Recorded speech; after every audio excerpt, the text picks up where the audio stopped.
Hi, I'm Dave Ulrich. It's just a delight to talk to Ramesh and to talk about our field of HR. Wherever you are listening to this, it could be in a session in India, it could be a session on YouTube, it could be anywhere. Let me just give you a sense of what's happening in this world where the work that we do in human resources is becoming central to business success. When we look at the world today, we see an enormous amount of contextual change. We see AI, we see technology, we see uncertainty economically, politically. We see demographics changing around the people that work for us and the people that buy our products. We see an enormous amount of complexity and change. To respond to that complexity and change, business and HR leaders are turning to people and organization. People are the raw ingredients of any company. Organization pulls those ingredients together. We call that human capability.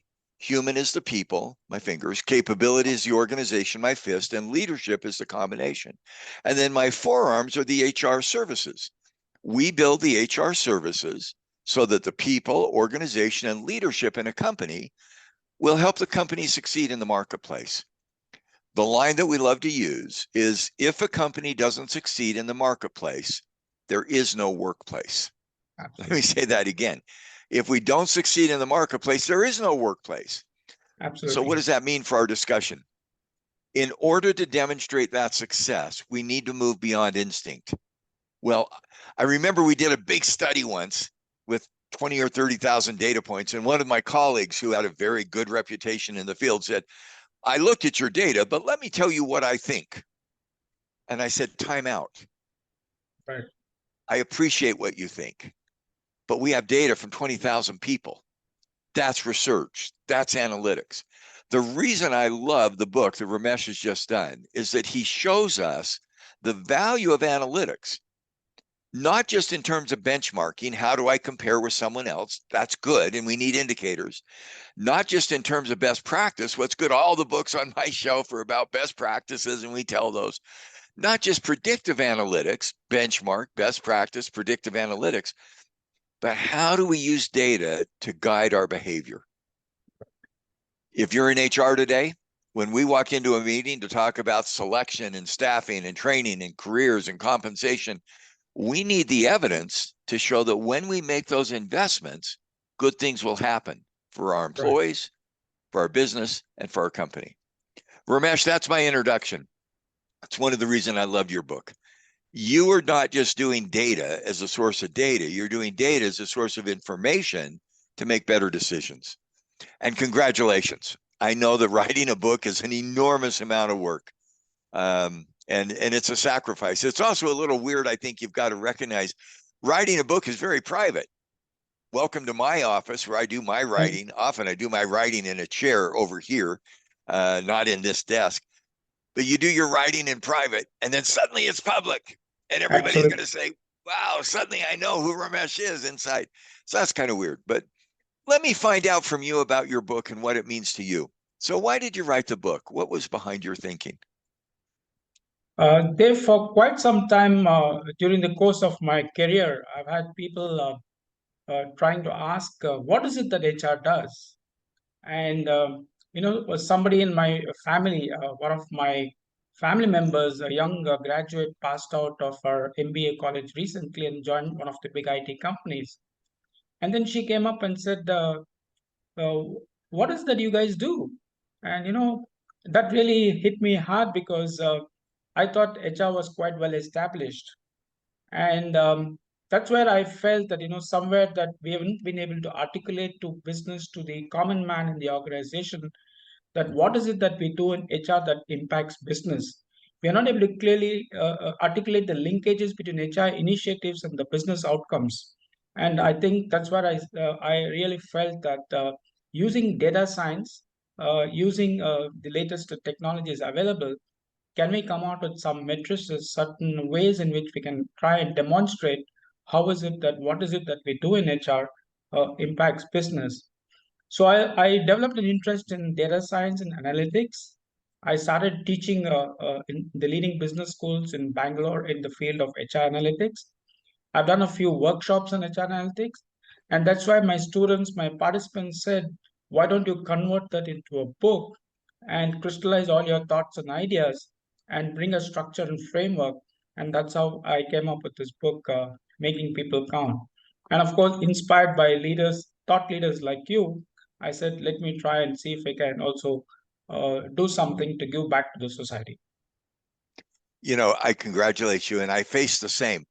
A few months ago, I was on an airplane and there was another faculty and he was traveling with his spouse. And we got off the plane and I waited to say hi. And he said, "Hi, this is Dave Ulrich. He teaches HR." And I could just feel the derision in his voice, kind of undermining, disparaging. And I didn't say anything. And I thought, "So what do you do?" And well, I do leadership, I do culture. That's HR. I Right, mean, HR is not just the policy police, it's not just getting payroll out on time. I think absolutely. that's HR 50 years ago. And we still have to do that. But what I love about your book and the place where you started is HR is not about HR. It's about helping a company succeed in the marketplace. Right, And people count, not, and we do care about people, but it isn't just caring about people, it's caring about people so that the organization succeeds. Have you exactly. had some experiences where you've seen that work and you share those in your book? What are some experiences where now's the time to really make people count? It's a great title for a book. What experiences have you had that leads to that? Dave, in one of my organizations where I worked, I was entrusted with the responsibility of setting up HR shared services. And when I took over that particular role, it was a large organization, about 20,000 people, managing about 30 factories and spread all across the country in about 40 locations. I know I used to get a lot of noise whenever I went to my inaugural meetings. A lot of people used to say, "What is it HR is doing? You guys are not delivering." And most of the noise was also coming from my own HR fraternity, the HR business partners. So that's what and what happened? Generally, we do a surveys once in a year, an employee satisfaction survey, employee engagement survey, and then you get a feedback, and then you know about the recency effect. So I just thought that, how do I demonstrate to people that what is it that HR does and how are we delivering it efficiently and effectively? So we came up with a concept called the voice of internal customer experience, where we said we're going to measure the HR's services at each stage of the employer life cycle, right from the candidate engagement to the hiring manager's satisfaction, to your day one onboarding, to your 90-day onboarding, to your performance management processes. When your compensation reviews are done, how effectively and efficiently we have done and how satisfied our people are.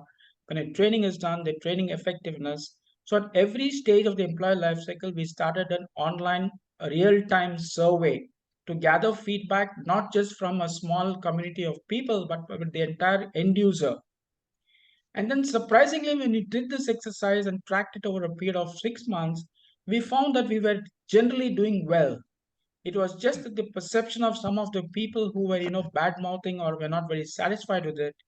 But now, armed with data, with analytics, I was able to go back and whenever people talk something not so good about HR, I showed them the mirror and said, "Was this is the data and this is the end feedback of the end users, not just about 10 or 20 people, but thousands of people." And therefore, the credibility of HR went up. And believe me, the employee satisfaction and HR's credibility index grew from about 3.2 to about 3.8 in a span of 6 months. So this is how I Wow. felt that by leveraging analytics and data, I was able to go back and show to the business and to the employees and to my own HR fraternity that we actually deliver, and we are actually being able to impact the business and the community at large. I love what you just described because sometimes the dissent voices are loud, but Right, there's not very many of them. And it's like a megaphone and they get a lot of attention. And the beauty of data, it's like this colleague we had 20,000 data points and he said, "But I believe," and my comment was, "That's a useful data point. There's 19,999 other data points. Let's right, look at those." I commend you. Moving from a 3.2 to a 3.8 on a 5-point scale in 6 months is breathtaking. right. And the information, the analytics allow us not only to track the progress 3.2 to 3.8, but to help us know what is happening so that we can continue to move. Um, Absolutely.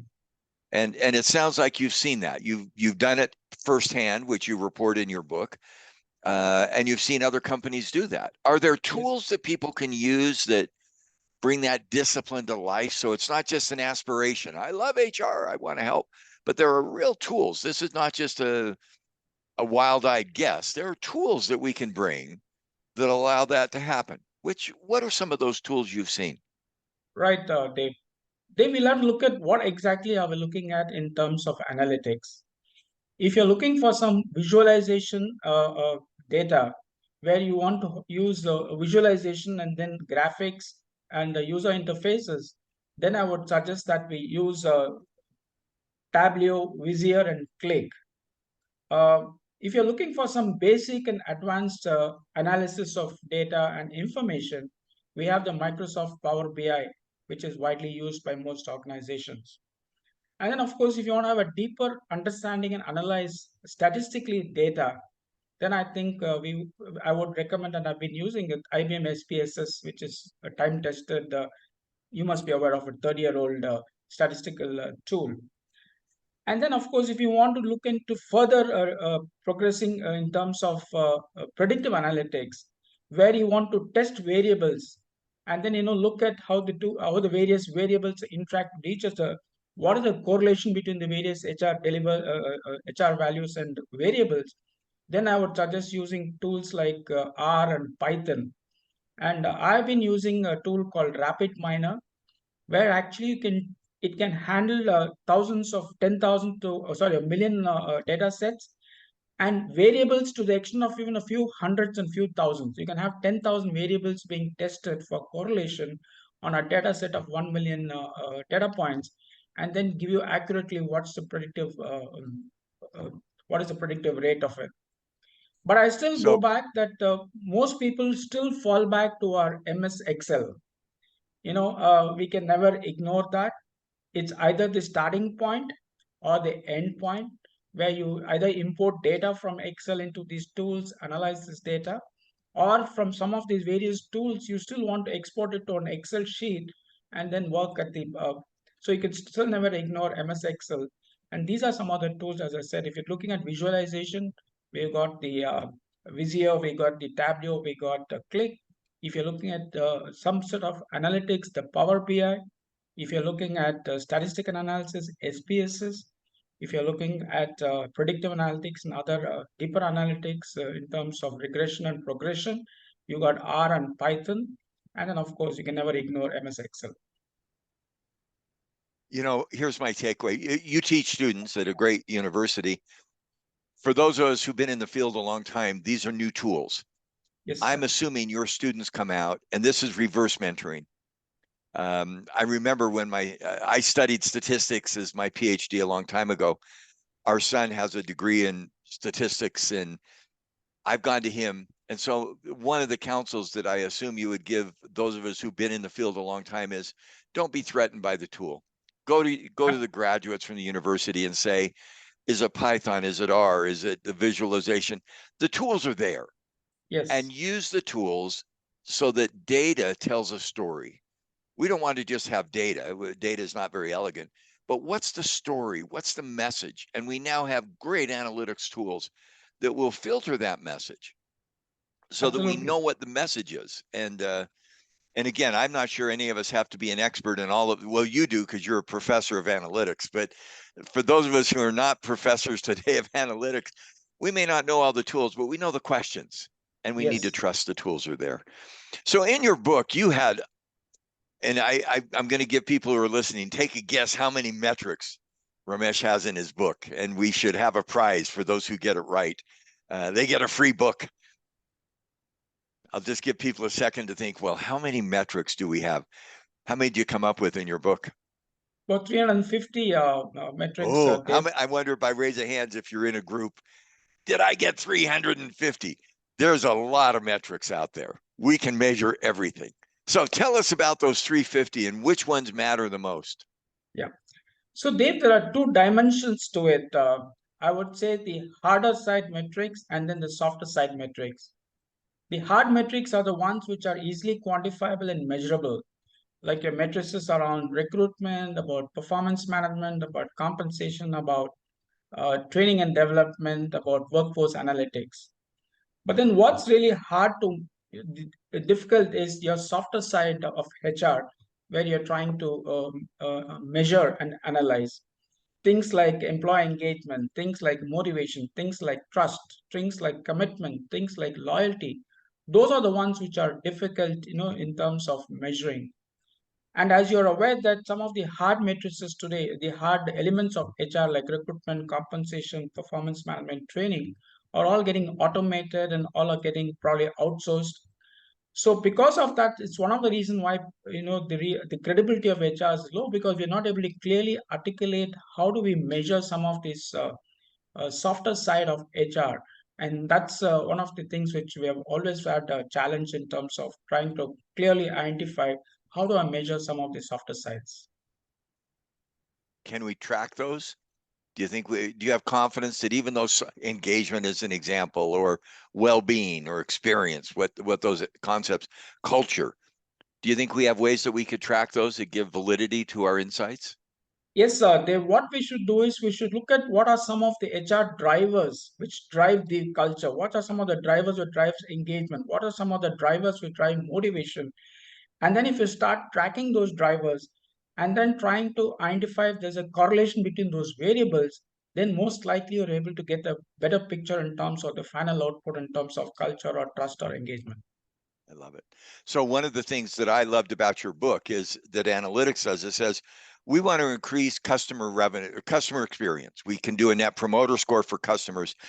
Here's 10 places we could invest in HR. We could invest in hiring, training, compensation, Right. diversity, communication, agile organization, collaboration. One of the beauties is to say we have metrics of all those practices. Now, using R or some other regression analytic, we can say which of those 10 or 12 HR practice areas will give me the best customer experience. Is it who I Exactly. hire, how I train, how I pay?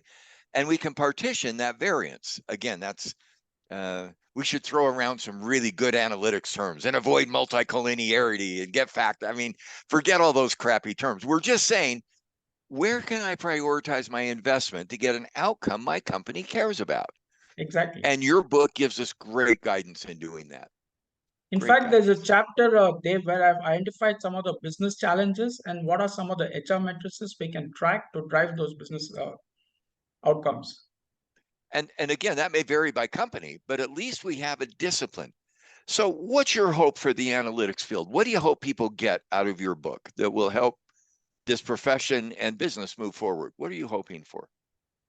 They basically, through this book, I see it as a practitioner's guide, be it your student, be it HR professional or a people manager, in terms of getting a deeper understanding of first, one is data as the new oil, and then how, of course, HR's credibility can be improved, but and also get a seat at the board of the board. It's about understanding the business matrices, about the how the business analytics grew, and then how HR analytics tightly fits into the business. How does we come up with business impact HR matrices?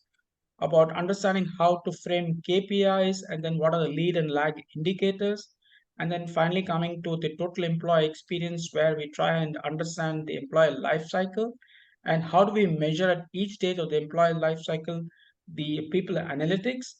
And then, of course, we are also going to share in this book about the business challenges and how some of the HR matrices can address those business challenges. And no book can be complete without predictive analytics, where we talk about how to what are the tools which helps you in terms of predictive analytics. I even given a small code for predictive analytics. And of course, we're talking about chat gpt in HR, AI in HR analytics, and also taken some reference to how Google and Amazon are use analytics to drive personalized services to people. So can we learn from such experiences and drive personalized HR to people using analytics? And then, of course, caution about ethics, about privacy, about biases and errors, and a little bit about what the future looks like. Uh, I sincerely hope that I've been able to share some of my experiences and experiences of people like you, and to enlighten people about what people analytics is all about and really make people count. If somebody listening re-listens to what you just said and they don't appreciate one of those 10 or 12 chapter headings, then they shouldn't be in HR. Because what you're doing is capturing the future of HR. When Ramesh talked to me about making people count, how to measure the ROI of human capital, I thought, what a great title and what an even greater book. I was privileged to draft a foreword that I hope reinforces the work you've done for a number of reasons I mentioned. Number one, it's cumulative. You're not starting fresh, you're building on work that's been done. Exactly. You know as well as I do that in our field, we have great people who've gone before us. Somebody was one of my mentors, CK Prahalad. I hope CK built on others, and I hope we're building on CK. He would be angry with us if we weren't extending his work. We need to move it forward. You've done that. Number two, it's relevant. This is relevant. This is not just an HR book. This is a business book. Number three, you've done data analysis and analytics and connection. You've turned how to turn data into information. I like to think about moving from artificial intelligence to informed intelligence. And all of that leads to action. I think you've done a book that helps us define the future. That through the analytics you've got and making people count, getting ROI, return on, I call it return on intangibles, not just return on investment, we make a difference. So if you're an HR professional listening to this conversation, I encourage you to get the book. If you're not an HR professional, I encourage you not only to get the book, but to come into HR, because this is the most exciting profession you could be a part of. And Ramesh, you've helped us move forward. Thank you, thank you, thank you. What a terrific service to the community. I should say thank you, Dave, for your wonderful gesture of guiding me in this journey, for being a mentor to me, and for graciously writing a forward to me. And, if I'm able to imbibe some bit of your qualities, some of your thoughts, and take it forward to the next generation, I would have done a service to you. Thank you so much, Dave. Thank you. Thank you.